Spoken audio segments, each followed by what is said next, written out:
Hello everyone, कैसे हैं आप। Today we will start 11th question of exercise 8.1।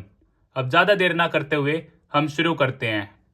Question number 11, state whether the following are true और false, justify your answer. So part first, the value of 10a is always less than 1। Part 2, sec a is equal to 12/5 for some values of angle a। Part 3, cos A is the abbreviation used for the cosecant of angle A. Fourth, cot A is the product of cot and A. Fifth, sin theta is equal to 4/3 for some angle theta. तो इस question के लिए आपको introduction की काफ़ी need होगी। अगर आपने इंट्रोडक्शन वीडियो नहीं देखी है तो आप प्लेलिस्ट सेक्शन में जाकर देख सकते हैं। इंट्रोडक्शन में हमने सभी छोटी से छोटी टर्म के बारे में काफ़ी अच्छी तरह बात की है। First part, the value of 10a is always less than 1। तो हम बात करते हैं आंसर नंबर 11, फर्स्ट पार्ट। इसके लिए मैं आपको एक एग्जांपल देता हूं। tan 60 की वैल्यू है √3। सो सिंस √3 ग्रेटर देन 1, तो इसके अकॉर्डिंग हमारी जो फर्स्ट स्टेटमेंट है वो क्या हो जाती है, फॉल्स। तो जैसा कि इंट्रोडक्शन में हम टेबल के रिगार्डिंग काफ़ी अच्छी तरह बात कर चुके हैं, कैसे हम टेबल क्रिएट करेंगे और कैसे टेबल को लर्न करेंगे। tan 0 पे हमारी जो आंसर है वो है 0, देन 1/√3, देन 1। बट tan 60 के केस में हमारी जो वैल्यू हो जाती है वो 1 से बड़ी हो जाती है, तो इसलिए यह स्टेटमेंट हमारी क्या हो जाती है, फॉल्स हो जाती है।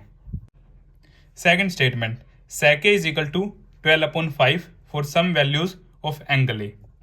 सेकेंड के केस में हमें sec A की वैल्यू गिवन है 12/5, तो यह हमारी ट्रू स्टेटमेंट है। Yes, because sec A is always greater than और इक्वल टू 1। तो ये हमारी स्टेटमेंट क्या होगी, ट्रू होगी, क्योंकि जैसे ही आप इसे डिवाइड करेंगे तो वहां पे आपके पास क्या आएगा, 2 point something. Third statement, cos A is the abbreviation used for the cosecant of angle A। तो जो हमारी थर्ड स्टेटमेंट है वो बिल्कुल ही क्या है, गलत है, फॉल्स। क्यों?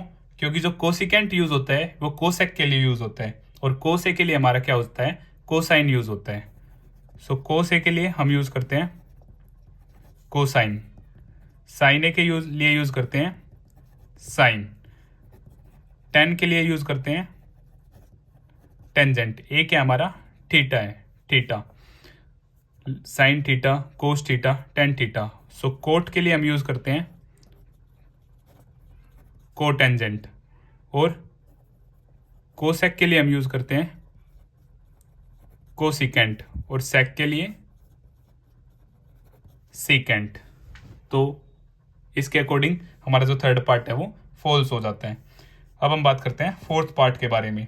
Coat A is the product of quote and A. तो ये भी हमारी क्या है, गलत स्टेटमेंट है, क्योंकि थीटा के बिना कोस का कोई भी मतलब नहीं है। कोस ए, ये दोनों क्या है, बिल्कुल एक साथ है, ये कोई प्रोडक्ट नहीं है। कोस 0, कोस 30, कोस 45, तो ये प्रोडक्ट नहीं है, क्योंकि थीटा के बिना कोस का कोई वजूद नहीं है। Okay, so fifth, sine theta is equal to 4/3 for some angle theta, किसी एंगल थीटा के लिए। सो यहाँ पे हमें गिवन है साइन थीटा 4/3। सो ये भी हमारा क्या है, फॉल्स है, क्योंकि जब आप इसे डिवाइड करेंगे तो आपका आएगा 1 पॉइंट समथिंग, और जो साइन होता है can never be greater than 1, वो 1 से बड़ा नहीं हो सकता। सो किसी भी एंगल के लिए ऐसा पॉसिबल नहीं है।